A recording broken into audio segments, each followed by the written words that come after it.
რადიო უცნობი წარმოგიდგენთ ჭიჭიკო და ბიჭიკოს შოუ. ეხლა რაც შეეხება ხერხემლის გამრუდებას, დღეს გავმიწერე ცხენზე ჯირითი. ცხენზე ჯირითი? რა წელთან დაკავშირებით? წელთან დაკავშირებით. ხომ არა თქვენი წლოვანება? ჩემი წლოვანება 38 წელია, მაგრამ რა მნიშვნელობა? წონა მაინტერესებს, ცხენი თუ გაგიძლებთ? წონა მსუბუქი. მსუბუქი წონა, ხო? მამაქვს ესეთი რომ სუკანი უნდა. ხო. არა. გათხოვილი არ ხარ? კი, რა ხნის? ხო, არა, რატო ცხენი მაინდა თუ სახში ყავთ მეუღლე? რა, მე დამებადა ეს აზრი და მითხრეს რომ არა, მარტო ცხენზეო. ცხენი სხვა რითმი აქვს.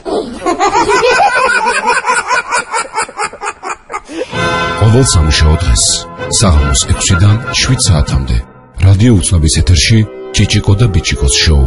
ხოლო კვირას მთელი დღის განმავლობაში მოისმენთ გასული კვირის საუკეთესო მომენტებს.